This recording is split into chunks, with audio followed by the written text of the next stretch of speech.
നമസ്കാരം. 2026 ആണ്ട് പൂരുരുട്ടാതി നാളുകാർക്ക് ഗുണദോഷ സമ്മിശ്ര ഫലമാണ് കാണുന്നത്. പുതിയ ജോലിക്ക് ശ്രമിക്കുന്നവർക്ക് ചില നേട്ടങ്ങളൊക്കെ ഉണ്ടാകും. മനസ്സിൽ ഉദ്ദേശിക്കുന്ന രീതിയിൽ ജോലിയിൽ പ്രവേശിക്കുവാൻ അവസരം ലഭിക്കും. നിങ്ങളുടെ കർമ്മരംഗത്ത് ചില അനുകൂലമായ മാറ്റങ്ങൾ ഉണ്ടാകും. സാമ്പത്തിക പുരോഗതി, പല വിധത്തിലുള്ള നേട്ടങ്ങൾ ഇതൊക്കെ കൈവരിക്കാൻ സാധിക്കുന്നതാണ്. വിവിധ മേഖലകളിൽ സ്വന്തമായി ജോലി ചെയ്തുകൊണ്ടിരിക്കുന്നവർക്കും നല്ല രീതിയിലുള്ള പുരോഗതിയും ഉയർച്ചയും നേടിയെടുക്കാനായിട്ട് അവസരം വന്നു ചേരുന്നതായിട്ട് കാണുന്നുണ്ട്. കച്ചവടക്കാർക്ക് സാമ്പത്തിക ഇടപാടുകളിൽ കൂടുതൽ ശ്രദ്ധ ആവശ്യമാണ്.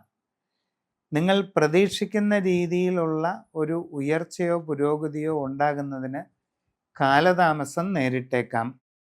നിങ്ങളുടെ പ്രവർത്തന മേഖലയെപ്പറ്റി ആഴത്തിൽ പഠിച്ചു മനസ്സിലാക്കിക്കൊണ്ട് നല്ല രീതിയിൽ പരിശ്രമിക്കേണ്ട സാഹചര്യം കാണുന്നുണ്ട്.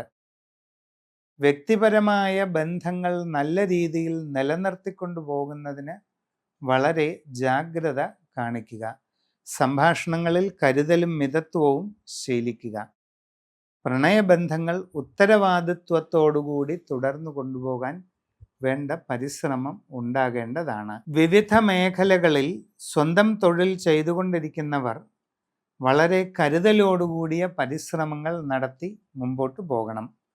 ഔദ്യോഗിക രംഗത്ത് പ്രവർത്തിക്കുന്നവർ പ്രധാനപ്പെട്ട തീരുമാനങ്ങൾ എടുക്കുമ്പോൾ വളരെ സൂക്ഷ്മത പാലിക്കേണ്ടത് അത്യാവശ്യമാണ്. വിദേശ രാജ്യങ്ങളിൽ ജോലിക്ക് പോകാൻ ശ്രമിക്കുന്നവർ അങ്ങനെയുള്ള ശ്രമങ്ങളിൽ ധനനഷ്ടങ്ങളോ മറ്റ് പോരായ്മകളോ ഉണ്ടാകാതെ ഇരിക്കുവാൻ വേണ്ടത്ര കരുതലോടുകൂടി പരിശ്രമിക്കേണ്ടത് ആവശ്യമാണ്. നിങ്ങളുടെ ജീവിതത്തിൽ വളരെ സുപ്രധാനമായ മാറ്റങ്ങൾക്ക് കാരണമായേക്കാവുന്ന ഒരു കാലഘട്ടമാണ് വരാൻ പോകുന്നത്. അതുകൊണ്ട് സമഗ്രവും സമ്പൂർണവുമായ രാശിചിന്തയിലൂടെ വസ്തുതകൾ കണ്ടെത്തി ഉചിത പ്രതിവിധി ചെയ്ത് മുമ്പോട്ട് പോവുക.